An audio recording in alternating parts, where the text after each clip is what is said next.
Hinawakan na ni Mang Sally ang seradura at akmang bubuksan na nang mapabitaw siya dito. Sa ilang malakas na mga kalabog na narinig nila mula sa loob, ilang sandali pa'y naulinagan nila ang buo at malakas na sigaw ng isang lalaki. Lihim na nagdiwang si Sally.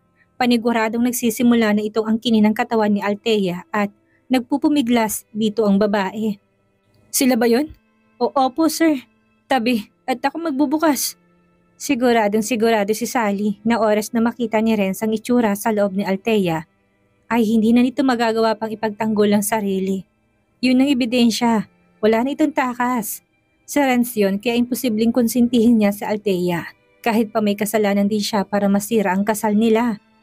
Malamang palalayasin niya si Althea at korona ng pagiging asawa ay maagang mapupunta sa magiging bagong Mrs. Almeda. Althea, buksan mo pintuan! Malakas na palo doon ni Renz. Nasubukang buksan ito at hindi gumana. Malamang dahil nakalak. Sir, eto pong susi. Nang mapasok na nila yun at iikot ay hindi pa rin ito mabuksan. Ano, matagal pa ba? Pagbubuhulin ko silang dalawa oras na makita ko. Sir, hindi po kayang buksan. Hinala ni Manang Sally gising na si Althea at itong mahadlang na mabuksan sa loob. Malamang mapapahiya nga naman siya oras na maging visible na sila kay Renz. Lakas loob na umubo si Sally. Mrs. Almeda, naririnig niyo po ba ako? Katok dito sa pintong dinikit pang tenga para pakinggan ang loob kung ano ang nangyayari.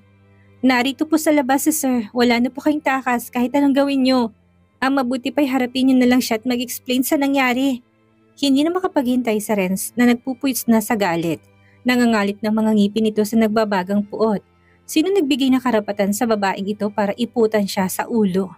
Kung nagkamali man siya at iyon ang naisip niyang paraang gumanti, sana'y hindi na lang ito pumayag na muli silang magsama. Kinamkam na lang sana nito ang kayamanan nila. Kaysa naman ganito, hindi niya matanggap iyon. Anong karapatan mong magalit? Hindi ba't ganyan ang ginawa mo sa kanya? Bakit ganyan ka kung mag-react? Ano, masakit ba ha? Ipinilig ni Renz ang ulo na marinig niyang hiyaw na yon mula sa loob niya. Hindi ako dapat makonsensya. Siyang may kasalanan kung bakit ako nagkaganito at naghanap ng iba. Lumagabog ang pintuan ng malakas sa tadyakan niya ni Renz. Hindi na niya makontrol ang galit na bumabalot sa katawan. Mahinang napairit ang ilan sa mga maid sa gulat at napaatras pang iba. Takot na sila sa amo. Mrs. Almeda, hindi niyo po ba kami naririnig? Muling subok ni Manang Sally na may bahid na rin ng takot ang boses. Naiintindihan po namin kayo kung bakit niyo nagawa ang bagay na yan. Harapin mo na lang si sir at mag-usap kayo ng masinsinan. Please, buksan mo na, Mrs. Almeda. Sa puntong ito ay nakarating na sa harapan ng bahay si Althea at si Roland. Dahil sa nagaganap na komosyon sa loob ng bahay ay hindi na malaya ng kahit isa sa mga maid ang ingay ng makina. Humakbang papasok sa gate si Althea. Hindi alintanang ihip ng hangin sa mas nanunot pang lamig. Tinanggal niyang lalagyan ang ice cream at inalis ang balat sabay subo sa bibigayan ng plano niya. Kasunod niya si Roland na umiiling-iling habang kinikiskis ang dalawang palid sa balat sa braso na nangingilabot sa lamig. Uy, Althea, hintayin mo naman ako. Huminto si Althea, nilingon ng kaibigan na humahagalpak ng tawa. Kabado ka no? Andungis mong kumain? Hindi lumikot ang mata ni Althea. Aminin niya man o hindi, ba't niya na alam ni Roland kung gaano siya kabado sa mangyayari dahil sa nanginginig niya mga kamay. Anong hindi? Tingnan mo nga. Ayoko na, sa'yo na lang. Unat niya sa kamay at abot dito ng ice cream. Hindi yan tinanggihan ni Roland. Tinanggap niya ito. Pagpasok na sala, gaya ng inaasahan ni Althea, wala ni isang maid ang naroon. Malamang ay nasa taas silang lahat at hinihintay na makita ang inihanda nilang setup ng sorpresa na para kay Renz. Maghuhugas lang ako ng kamay bago tayo umakyat sa taas para sa exciting part. Ngisi ni Althea na dumiretso papunta ng kusina. Kabuntot pa rin sa Roland. Teka lang Althea, ubusin ko lang ito. Baka mamaya magkasabunutan, madisgrasya pa itong mga damit ko. Umagikik si Althea. Naibsan ng kabang lumalamon sa kanya. Okay ka na, Roland? Oo, tara na. Sabay na inakyat ng dalawa ang hagdan. Nasa kalahati pa lang sila noon ay dinig na nila ang ingay sa itaas sa nangingibabaw na boses ni Renz at ni Manang Sally na tila may kinakausap sa loob ng kwarto. Makahulog ang nagtitinginan ang dalawa. Dinaan ulit yun sa pagtawa. Mrs. Almeda, huwag na po kayong. Althea, buksan mo ang pintuan. Muling sigaw ni Renz na hinampas ng nakakuyom na kamaong pinto. Renz, bakit ako magbubukas niyan? Wala naman ako sa loob.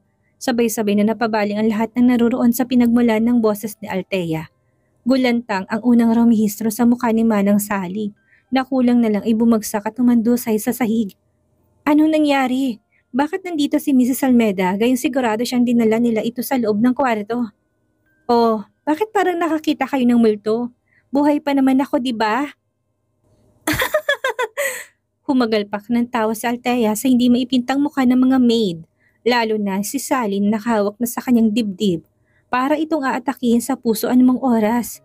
Roland, hawakan mo nga ako, baka naman akala nila patay na ako. Anong kalokohan nito Manang Sally? Ang sabi niyo nasa loob si Althea ng kwarto. Ginagawa niyo ba akong tanga-tanga ha?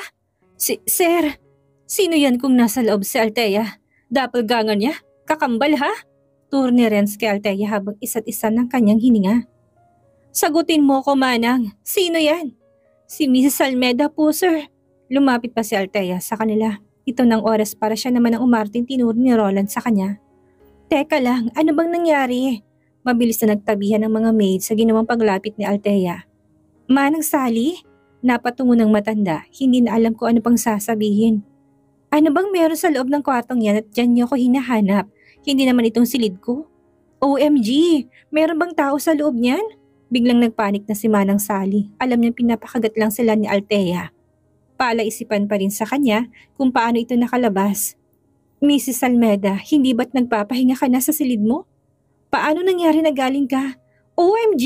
Matanda ka na nga Manang. Hindi mo ba narinig na nagpaalam ako sa iyong lalabas kanina? Eto kasing si Roland, biglang nag-aya na mag-meet kami. Sa pagmamadali ko nga, hindi ko na nadala pa yung phone ko. Nilingon na ni Althea si Renz. Kanina ka pa ba dumating? Saan ka pala nang galing? Sorry, hindi ako nakapagpaalam. Meet my best friend, si Roland. Pakilala pa ni Althea sa kaibigan.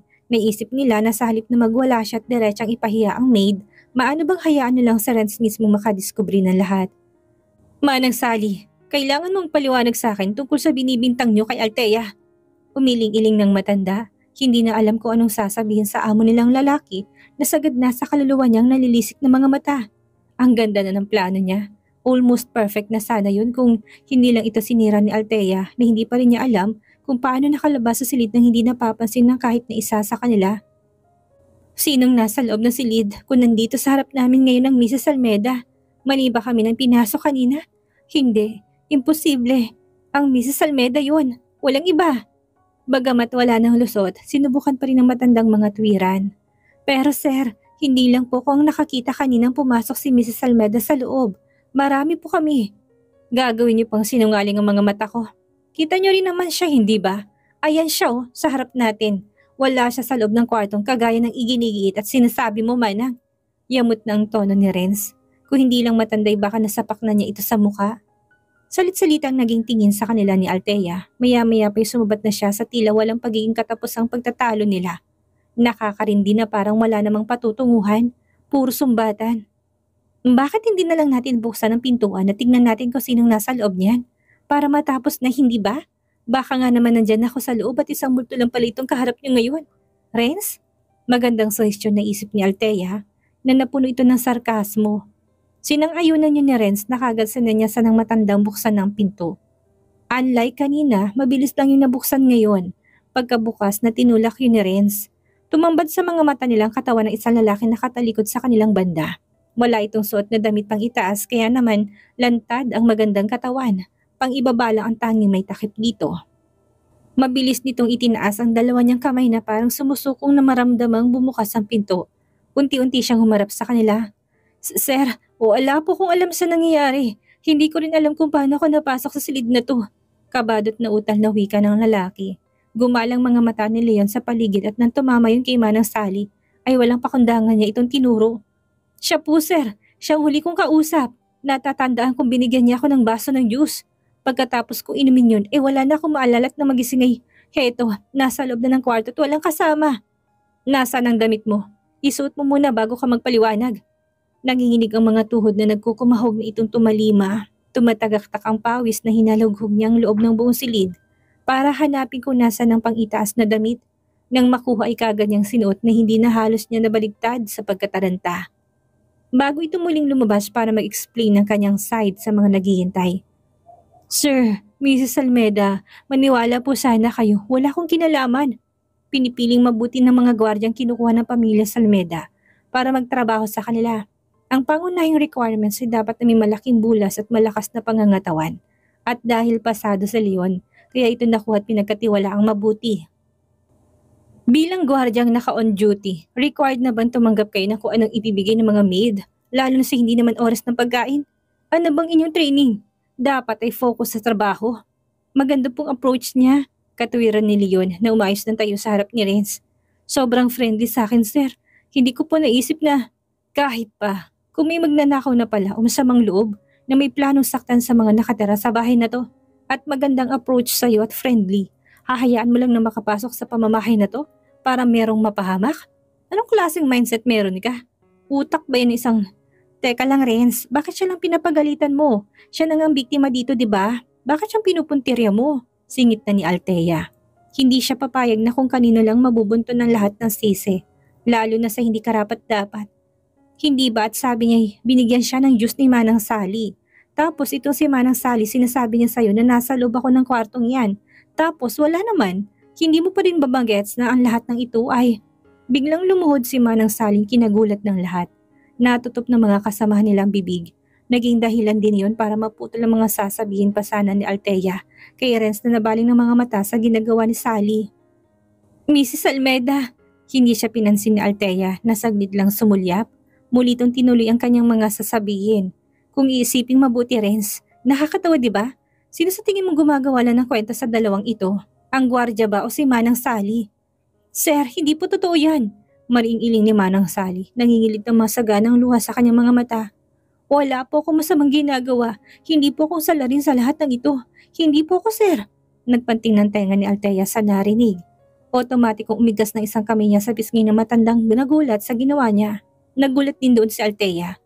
Malaki ang respeto niya dito pero ngayon ay bigla na yung naglaho. Direktang sinabi ko bang ikaw yun, Manang Sally? Wala kang modo. Nag-uusap kami dito, gaganyan ka? Althea, bakit, Renz? Ngayong nakita mo sinaktan ko siya? Palalayasin mo ko dahil may katibayan kang mapanakit ako sa mga katulong? Akmang iimik na ulit si Renz nang umatungal ng iyak ang matanda habang patuloy na nagmamakaawa. Mrs. Almeda, please. Alam ko naman na ayaw mo sa akin at mas gusto mo si Manang Zenny na nandito. Mainit din ang dugo mo sa akin itong mga nakaraang araw. Huwag naman po sanang ganito, Mrs. Almeda. Huwag mo naman akong idiin at pagbintangan sa mga kasalanang hindi ko naman ginawa. Napaawang na ang bibig ni Althea, hindi siya makapaniwalang magagawa pa nito magsinungaling kahit nahuling-huli sa akto at may witness pa dito. Kilala niyo ako, sir. Mrs. Almeda, hindi ako masamang tao, hindi ba? Wala akong... Ayun na nga, Manang Sally, hindi ka masamang tao kaya bakit mo to ginagawa? Pinahalagahan kita, pero bakit ganito? Sa kabila ng pagiging mabuti ko sa iyong tao ay nagawa mo kong gawa ng masama. Sigaw na ni Althea kasabay ng dahan-dahan niyang paglapit sa matanda. Gigil na naman ang itsura. Ano bang makukuha mo kapag tiniraydor mo ko? Pwesto? O malaking halaga ng pera? Sino magbibigay sa'yo, ha? Umamin ka. No, Mrs. Almeda. Patuloy patong umiyak. Patuloy nagmamakaawa sa harap ni Althea. Hindi ko yun kayang gawin sa'yo, Mrs. Almeda. Hindi ako. Pwede ba, Manang Sally? Aminin mo na lang ang kasalanan mo. Anong pinagsasabi mo sa etap ito? Ibig mong sabihin ay ako mismo naglagay sa guard na to sa loob ng silid para lang iset up ka? Huwag mo siyang gawing sinungaling. Huwag mo kaming gawing bobo. Galing na sa kanya na ikaw huling nakausap niya at hindi naman ako. Itatanggi mo pa rin ba lahat? Mrs. Almeda, please. Kung gusto kitang palayasin, ang daming paraan para gawin ko sa'yo yon. Sabihin ko lang na ninakawan mo ko sa tingin mo walang maniniwala sa akin? Katulong ka lang. Asawa ko. Ano sa tingin mong sarili mo sa loob ng pamamahay na to? Ni hindi ka nga matatawag na mayordoma? Katulong ka lang, utusan, muchacha namin. Manang Sally! Naniningkit ang mga matang akmang sasampigain na naman sana ni Althea ang matanda nang harangan siya ng katawan ni Roland. Hinawakan itong dalawang braso niya. Ginawa yun ng babae dahil nakita niyang pamumutla ng kaibigan at panginginig ng buong katawan. Kapag ganito ng reaksyon ni Althea sa sobrang galit, alam ni Roland na napipinto na itong mahimatay anumang oras. Tama na, Althea, tama na. Mahigpit na yakap niya sa kaibigan upang kalmahin ito. Tinapik-tapik na ang likod. Hinga ng malalim, kumalma ka. Hinimas-himas pa ni Roland ng likod nito na basa na noon ng malamig na pawis. Sobrang nakakadismaya ka Manang Sally. Sa mga sandaling yun hindi makahuma sa Renz. Noon lang kasi niya nakitang magalit ng sobra si Althea na umabot pa sa pananakit nito. Grabe ka. Sa ganda at ayos ng pakikitungo namin sa'yo. Ito pang igaganti mong matanda ka. Hindi na napigilan ni Althea ang ragasan ng kanyang emosyon. Kahit anong palis niya sa mga luha ay patuloy pa rin yun sa pagbaba na tila ba may sirang gripo sa likod ng kanyang mga mata. Namula ang mukha niya, sobrang nangihinayang sa matanda na noon naman ika-close niya at tinuring na kapamilya. In fact, she is one of her favorite maid kumpara kay Zenny. Hindi po ito totoo, Mrs. Almeda, nanlalabo ng paningin ni Sally. Hindi ito ang inaasahan niyang resulta ng plano nila. Ang inaasahan niya ay ang mapalayas ang Mrs. Almeda at hindi ang mapahiya siya. Hindi niya rin inaasahan na babaliktad ang lahat. Hindi aayon ang panahon sa madilim nilang plano ng mga kasama. Hindi sila pinagbigyan ng panahong magtagumpay. Bumalik sa kanilang lahat na nangyari hindi ito nakasama kay Althea. Sir, misunderstanding. Hindi, planado niyong lahat. Natuwa pa naman ako sa niluto niyong ulam dahil favorite ko yun. Yun pala may nilagay kayo't gusto niyo kong ipahamak. Wala kang konsensya Manang Sally. Sayang lang ang perang pinapasahod sa'yo. Hindi mo yun deserve. Lahat ng sangkot dito hindi deserve ng mga sinasahod niyo. Patuloy na sigaw habang umiiyak si Althea. Nagawa nang makawala kay Roland na naiiyak na rin sa kanyang tabi. Napatungo ang lahat ng maid na kanina nagawa pang tumingin ng diretso kay Althea at pagmasdan kung paano magalit ang asawa ng kanilang amo. Ilan sa kanila mababakas ang pagsisisi sa mukha na dapat hindi nila sinunod ang utos ni Sally. Dapat tinanindigan sila kung ano ang tama. Hindi sila nasilaw o nabulag o natakot sa matanda. At ngayong nanganganib ang trabaho ni Sally, wala na sa kanilang nakahandang magsalita para kampihan at ipagtanggol ang matanda. Kailangan nilang iligtas ang sarili nila kung ayaw nilang maging jobless na kagaya ni Sally. Paniguradong may kasabot ka sa mga kasamahan mo Manang Sally. Hindi mo naman magagawa yan na ikaw lang. Tama ako no? Pinalis na ni Althea ang mga luha. Back to normal na ulit ang itsura at ang emosyon niya. Anong plano mo sa kanila, Renz? Kung akong tatanungin, gusto kong matanggal silang lahat sa trabaho. Walang ititira. Palitan ang dapat palitan. Nanigas ang katawan ng mga maid nang marinig nila yon. Hindi nila gusto ang mawalan ng trabaho. Lalo na yung mga napilitan lang naman sa kanilang sumunod sa planong ito ni Sally. Mrs. Almeda, alam po namin ang planong ito, pero hindi pa noon ibig sabihin ay kasabot na kami ni Manang Sally. Anang isa sa kanila na biglang lumuhod at humagulhol ng iyak. Patawad po Mrs. Almeda. Ang isang maid ay nasundan pa ng maraming lumuhod na rin upang humingi ng tawad hanggang may ilang natirang pinanindigan na wala silang kasalanan. Ito yung kasabwat ni Manang Sally. Hindi na rin nila mapigilang mapaiyak sa matinding tensyong bumabalot. Tama po si Manang Sally pong ugat at may plano ng lahat ng ito. Sumusunod lang naman po kami. Binantaan niya kaming tatanggalin kami sa trabaho kapag hindi kami nakiayon sa anumang pinaplano nila. Napailing na doon si Althea. Wasak na wasak ang puso niya. Hindi nga siya nagkamali. Siguro naman ay sapat ang dahilan yun para tanggalin sila ni Renz at bigyan ng karampatang parusa. Sapat na yun para tumawag to ng pulis. Magsitigil nga kayo. Anong pinagsasabi niyo ako? Hindi ako. Gusto niya lang isisi sa akin ang lahat para protektahan ang mga sarili niyo. Bakit hindi niyo aminin na parte kayo ng plano? Bakit hugas kamay kayo ngayong nahuli tayo? Wala kayong utang na loob. Matapos ko kayong... That's enough, Manang Sally. Sinungaling ka? Ilan sa mga midang harapang masamang tumingin kay Manang Sally. Noon lang nila yung ginawa dahil madalas na sabihin ng matanda na matagal na siya sa trabaho at marami na siyang karanasan kumpara sa kanilang mga baguhan. Kumbaga, ginagamitan niya sila ng mga salitang ikakatakot nila. At ngayon na nasa kapahamakan ito dahil sa kagagawa niya rin naman, idadamay pa silang wala naman doong kamalay-malay. Sir, maniwala po kayo sa amin. Direct at matapang nasambit ng isa sa kanila. Totoo po ang lahat ng sinabi namin laban kay Manang Sally. Madalas pa nga pong sabihin niya sa amin in private dati pa. Nung bagong kasal pa lang kayo na hindi kayo bagay na dalawa. Hindi mo deserve si Mrs. Almeda. At para maiganti namin kayo sa pagkakaroon ng ganyang klaseng asawa, sumanib daw po kami sa kanya para lang ibuli ang asawa niyo at ipahamak siya ng palihim. Mabilis na tumayo si Manang Sally, lumiliyab ng mga mata sa galit. Wala na siyang pakialam kung kaharap man nila ang mga amo nila. Anong pinagsasabi niyo? Kailan ko sinabing mga bagay na yan? Tumigil nga kayo, hindi lang ako nakakarinig noon, Manang Sally. Marami sa amin na makakapagpatunay na sinabi mo yon sa likuran ni Mrs. Almeda. Opo sir, totoo po yun. Saka hindi lang po yun ang mga sinabi niya. You shut up! Sigaw na ni Sally. Hindi lang po yun sir, may mga gamit din po siya na mostly mga damit ni Mrs. Almeda na kinuha ng hindi napapansin. Ninanakaw niya po sir. Tapos kapag hinahanap na ni Mrs. Almeda, sasabihin niya po wala po siyang nalalaman doon. Doon naalala ni Althea na madalas kang may nawawala sa mga damit niya at ang marinig ito ay nagbibigay na ng puot sa dibdib niya. Hindi lang yun, ang marinig na sinisiraan siya nito sa likod sa kabila ng pagiging mabuti niya para siyang sinasaksak ng matanda ng paulit-ulit. Marami pang lumutang na mga masasamang ginawa ni Manang Sally mula sa mga kasamahan niya, bagay na lalong nagdiin dito. Habang pinapakinggan niya ni Renz ay hindi niya mapigilang gumalaw ang panga.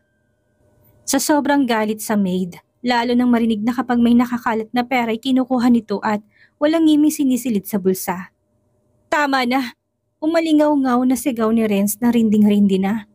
I need to check your bank account, Manang Sally. Pakilista rin ang isa sa inyong mga gamit na nawawala dito sa bahay magmula nung pumunta kayo dito. Ipapaalam ko ito kay mom and dad dahil baka sa mansyon namin marami ring nawawala. Hindi pwedeng ganito. Sir, what do you mean na i-check niyo po ang bank account ko? Wala akong kinukuha lalo sa mga personal na gamit ni Mrs. Almeda. Bumaling na ito kay Althea. Napipinto na naman ang pag-iyak. Mrs. Almeda, please help me. Ano ngayon ang mangyayari kay Manang Sally ngayong nalantad na ang tunay niyang kulay? Eto na ba ang katapusan ng masasamang plano nila kay Althea? Ano ang gagawin ni Renz sa kanyang mga nalaman? Yan ang ating aalamin sa susunod nating kabanata.